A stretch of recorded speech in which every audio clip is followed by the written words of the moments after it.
What is a pinnacle? She doesn't have Google. I get it. Discuss this. Hi, dolls. Welcome back. And if you were new, hello, my name is Jessie. Dobbie's back there somewhere. And today we're going to react to Season 4, Episode 3 of Bridgerton, The Field Next to the Other Road. We just watched Episode 2. It was very good. We had Benedict and Sophie riding off into the night. He saved her heroically after she heroically saved the other maid. And now we get to know each other as individuals, not just the masked people that we met at the ball. So let's see what happens next. If you want the full unedited reactions of these, in addition to the other seasons, in addition to Queen Charlotte, my favorite, go check out the Patreon. But without further ado, this is Season 4, Episode 3 of Bridgerton, The Field Next to the Other Road.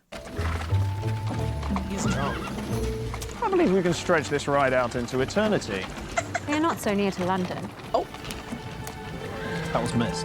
That was mist. And that? A collection of mist. It's a big collection of mist. Excellent, in fact. You are injured. I'm not injured. I may have earned a small bruise from my conversation with Gavender. Earned a small bruise. That is not a cottage. I don't think the stable would even constitute as a cottage. I don't need to carry keys. Someone simply is here. Sounds like Perhaps my the brother. Crabtrees keep a spare key somewhere. Is she breaking in? Sounds great. Cancel already. I climbed through the window. Whose room is this? It's just as blunt. How did he get caught? Oh, the glass, right? He rolled over the glass. Oh, man, that's a gap. Shaw? Mr. Bridgerton, you are burning Oh, up. it's infected. This is hardly a bruise. Why did you not say anything? Yeah, Benedict, what the hell? This Oh, will it's gonna hurt. hurt. Kiss me. What? Do not leave me again. It's her. The tree, oh! The tree had rain, but now it's sun. Oh, I would have loved to have seen the looks on their faces when you rejected them. You did reject them, did you not? Oh, of course. But the offer, the rate like, you for gotta match it. housekeepers has gone up in 20 years. I hoped that you might consider increasing my salary. I know your value. I will take your request. Take this into consideration. Right on the spot, she should have been like, yes, 100%. Is there a story behind it? No. I'm Yes, not there is. accustomed Say to it. such a low neckline. I usually... Something. There's lots of chatter in this place. We know that. She's older, so she might know. Maybe it looks familiar. The Crabtrees have been with me 20 years.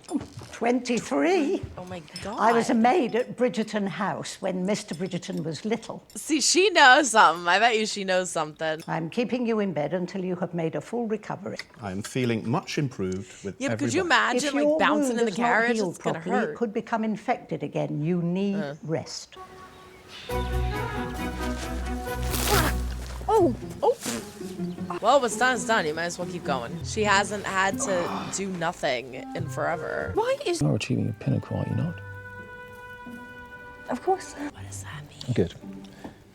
Does she know what that means? What does that mean? Achieving a pinnacle? Do I have to Google this? He had to reach the pinnacle. Oh, like, is she climaxing? Is that what that is? Don't look like either of them are, honestly. I did much of work for you and your friend, Hazel. Hazel's the girl. Call me Benedict. I guess that they helped. They use the same carriage every time. Head inside for ice cream? I must say, I could use a cool refreshment. Colin. Do you experience the Pinnacle. pinnacle? Of course. Do you not? We are. She ain't experienced the pinnacle. How can they hope ever to fill your shoes? It's turning, so we're gonna find Charlotte a new friend. It's not click to him later. Mr. Crabtree sent her there on purpose, didn't he? You will meet a suitable young lady. I did. What is she called? Sophie! She's called Sophie, just doesn't know it. masquerade ball. I care dearly for you and your girls, but in spite of all that I do, She's not appreciated there. I am not a member of this family, No. Mom. Oh, like that's surprising to you? You disturb? All right, bye. Leave. Oh, that's heartbreaking. She thought she was gonna ask her to. Wow. That's really sad. She thought she wanted her to and thought that she was going to ask her to stay. Your Majesty, have you replaced Lady Queen So it's you just like dismissed? peeping. I should very much like the honor of choosing your new lady-in-waiting. If you wish, you may make the attempt, but you will fail. She likes to challenge. Sophie, I apologise. It was improper. I regret it. You do not As soon regret as we are it, on the road, we jerk. need not speak of it or this episode ever again. We have been sitting here for quite some time. Okay, good. I was going to say she needs to talk to Penelope again. What is a pinnacle? She doesn't have Google. I Have get we it. discussed this? I beg you. No similes, no analogies, no sentimentalities. I just need answers. Oh. Sensation. No, don't leave. Oh, they're leaving together. Everything goes back to exactly the way it was. So you're going to torment us until the next episode. All right, there you have it, episode Other Road. I might figure it out by the end of this video, but drop it in the comments. What was the last song? Oh my god, it's driving me insane. Very cute ending. I love that. Very cute ending, at least for Violet and Marcus. Violet and Marcus have been looking each other's way. They've been flirting. They've been hand caressing. And now we finally get a kiss, and we finally get Violet just spilling her guts. And I absolutely love this because Marcus has been eyeing her up for the longest time. She has found him attractive and has been interested in him as well. But I don't think she realizes like how long he has been longing for her. So for her to finally just come out and say all of this, it's like she's worried about what he may say and what his reaction may be. He's already there. He's already there. She's afraid that she's gonna scare him off. He's in it already. And so I think that's what's really cute about this is he's just like, no, I'm not gonna go away. I just want you even more now. Like this is adorable. This is so cute. So I love this for them. She does want to keep it discreet. She does want to be quiet. She doesn't want rumors to spread. She doesn't want to explain things to her kids, blah, blah, blah, blah, blah. I get it. But at the same time, it's only a matter of time before it does come out because they are clearly drawn to each other. More importantly so, Agatha. Your dear friend Agatha, your sister Agatha. So I'm surprised that wasn't mentioned at all either. I guess they kind of went over that though in the last season a little bit. So it's like, I don't know, maybe why bring it up again? But at the same time, I thought that they would. So well, let's see what happens with that. Speaking of Agatha, she is trying to find somebody to befriend Charlotte. This was actually pretty good advice, I have to say. Alice is like, hey, listen, she doesn't have anybody else because she's so reliant on you. She doesn't have anybody else because all she wants to do is hang out with you and be with you. Find her somebody else to be with. Find her another lady in waiting. Find her someone who she will bond with that will grab her attention. This is smart. It is good advice. At the same time, she's not stupid. She knows, I think she knows at least what you're doing. If not her, Brimsley definitely knows what you're up to and what she's doing. The end result of what is going on here is go ahead, try your best. You're going to fail. She literally says you're going to fail. But go ahead, sure, find me someone. I think that she's going to. I think she's going to end up finding someone because this is the thing. Charlotte can be cold. Charlotte can be cruel. Charlotte can be a but Charlotte is so awesome and she's so fun and she is just like beaming with life and excitement and the need and want to do things and experience things and live things. So she can be that cool queen that just hangs out with her staff and just watches people fly from ropes from the ceiling. Is that what she said? The rope dancer? Like that's awesome. Just like hang out and do different things. It's not replacing Danbury. It is finding new friends and new acquaintances and company. I don't think Agatha could ever be replaced, but you can have more friends, basically. And they will be forced to like you at first because you're a queen. but then they will actually like you once they get to know you. So this is going to be fun, kind of seeing how Agatha's going to navigate this and how she's going to pull it off. I absolutely love that Francesca went to Penelope for this advice. She did try to go to Violet. It did not go so well. I love how Violet even says, I kind of failed Daphne. Failed your sister at this. That didn't go so well. Strike 2, she does it again. It's okay. I think that Violet, as she said, it's been a while for herself. And so she doesn't quite know how to give advice when she's not fully understanding the advice that she's giving. In addition to, I think she's just like embarrassed and she's shy to talk about it. I mean, look how she acted with Marcus. I do think that that conversation with Francesca is what encouraged her to communicate with Marcus, which was good. But yeah, just wasn't the right people to have that conversation. So I love that she goes back to Penelope, and Penelope is like, all right, you want to know what it is? This is what it is. Here you go. So now we're going to have to figure out that, because her and John, we saw a little snippet of them being intimate. I think John's faking it. I'm not judging, but I think he's faking it. And for him to say that to her, like, have you reached pinnacle? Maybe he doesn't even know what it is. She's like, I can't ask him or talk to him about that because we've been married for a year. He's going to think I'm silly. I can't do that. First of all, that's your partner. If they think something's silly and make fun of you for it, they're a person. If they think something's funny and then they're like, well, this is what it is, then that's fine. But like, if they're going to make fun of you or judge you because of it, that's we're also talking about back in the day, so let's move on. But what I think is ironic is it's going to be, it could possibly be that he doesn't know what it is either. I mean, let's be honest. That was great. That's literally what he did. That was great. Maybe he did, but I don't think he did. I think he's faking. I don't think he knows what it is either. I feel so bad for Eloise. Hyacinth and Eloise are literal polar opposites. Hyacinth embraces everything. She wants to do this so bad. She knows all the right answers. She doesn't even need to be trained in it. She's like bleeds this stuff, right? Eloise is horribly against it, hates the idea of it, doesn't understand it. They're polar opposites. As funny as this may sound, spending the day with Hyacinth doing that may have been worse than talking, than just going out and talking to suitors. And I feel really bad because I think that she's kind of losing herself and losing her place. She was so confident and secure in moments in previous seasons, but now it's like, nobody understands me.